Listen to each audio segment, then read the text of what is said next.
Quick story about 6 coyotes and my dog Lucky. Last evening I was sitting on my porch, which is just on the other side of this horse paddock, and the sun was starting to go down a little bit, and I forgot, my bad, to put my dog on a leash, because there are coyotes in the area. They come out and tease every once in a while. They'll come out into this horse paddock and bark. So I'm sitting there, and all of a sudden I see out of the corner of my eye Lucky take off towards this horse paddock. He's barking, he's running full bore. I jump up and I see him chasing 6 coyotes across this horse paddock. He gets to that fence over there while I'm about halfway across the horse paddock by that moment, in my bare feet, running my ass off trying to get to my dog. He takes off around those bushes and disappears. I'm calling him, he comes around, and I see him, and I run over towards him, which is about 3 or 4 feet away from another coyote, pick Lucky up, and then start walking in this direction. Now, my thinking is, coyotes are not bad, but coyotes do take animals, and coyotes hunt in packs. They'll tease something, have them chase it, and then the pack attacks. So, out of love, I took off for my dog because I wanted to save my dog. There was a little bit of an anger moment in there at the coyotes because I'm generalizing, just like I spoke about in my last video about what generalizations do. They create walls. Here I am generalizing that all the coyotes are quote-unquote bad and they're going to attack my dog, right? So, anyway, I get to my dog, I pick him up, and I start walking back towards the house, again in my bare feet, and I stop about where I am right now, turn around and look, and one of the coyotes is about 20 feet behind me, walking slowly. The thing is, I didn't feel any negativity coming from that coyote.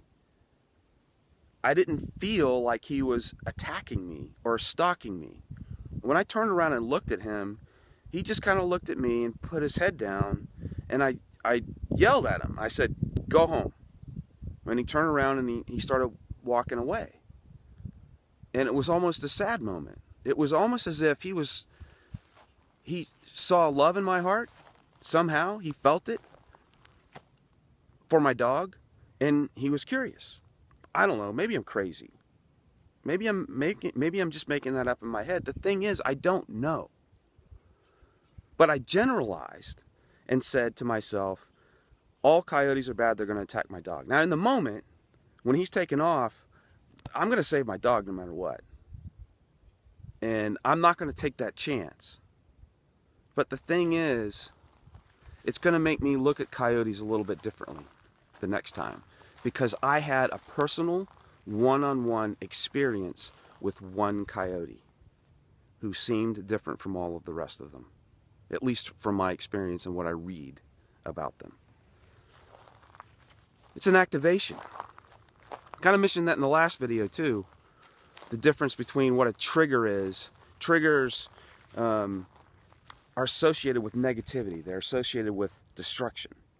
Activation, when something intense like that happens and you think about it and you drop down into your heart and consider all the possibilities, frequency rises. So what do? At the end of all of that intensity, I went back and I dropped down into my heart and I meditated. That's what I do. When something intense happens, I don't let it dwell in my head and I don't let it create any anxiety or anything like that. I drop down, think about what just happened, find the lesson that I learned, ground myself through a process that I've learned to do, and then release it, and then go about my day. It's a beautiful process. Peace to you.